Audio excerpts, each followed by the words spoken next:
kutsi naman nakabaso. Okay guys, dito kami sa windmill Pililya. Dito kami sa Pililya, may windmill guys. Oh. Grabe, ang dami palang ano dito. Akala ko nakahilira lang yung mga windmill na yan. Nagpahuway-huway ang driver. Tingnan nyo guys, laki-laki. Katakot yung parang pakpak ng eroplano eh. Ha? Windmill. Grabe, ang dami dito guys. Nagpakalat-kalat yung windmill. Laki na. Dami yan. Na.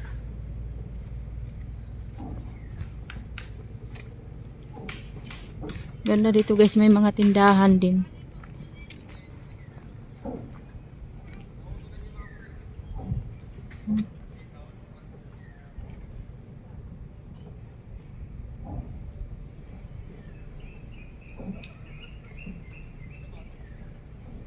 Doon maliliit na. Kuya, kuya, ano yung bawal doon pagpasok? Doon sa loob. Hindi, lakad lang po yan. Walang bawal? Wala po. Wala pong bayad yan. Public viewing yan. Pag magpicture bawal? Hindi. Ah, hindi rin. Ang bawal lang po doon sa sakyan. Ah. Bawal parking doon. Lakad lang. Oo. Kaya parking doon sa baba. Ah, oo. Ikaw yung nagbabantay dito kuya magparking? Ah, okay.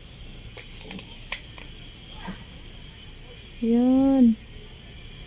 Yan si kuya yung nag-ano ng parking dito. Roby, akala ko kuya pag doon kami sa Aambon sa May Laurel, isang nakahilira lang yung windmill. Kalat-kalat pala eh, no?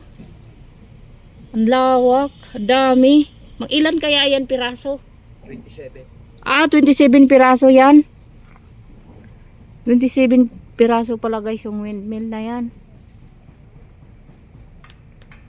Ayun pala, ang dami-dami.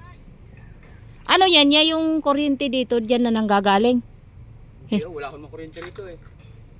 Diyan Ay. nagaling ang puproduce ng kuryente ang kalang sa ang bagsak niya sa Malaya plant. Ah, Tapos doon binibili ng Meralco. yung napapakiginabangan pala yan ng Meralco. Diyan din binibili pala Pero ng... dito wala akong kuryente. Ay, dito na nga nanggaling, wala pang... Wala.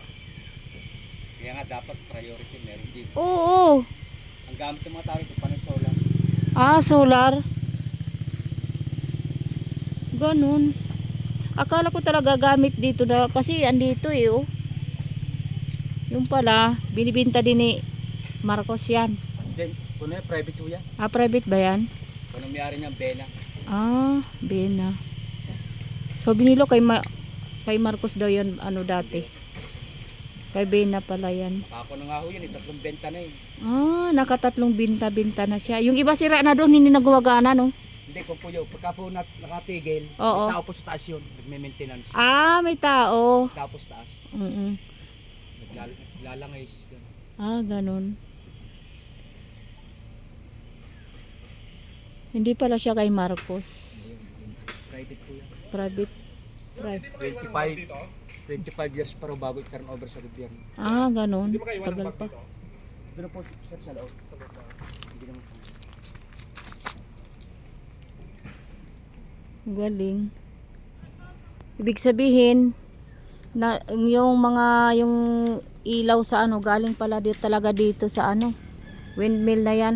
Naganda ano lang dito simula nung magkaroon ng windmill, wala nang brown out dito sa bayan.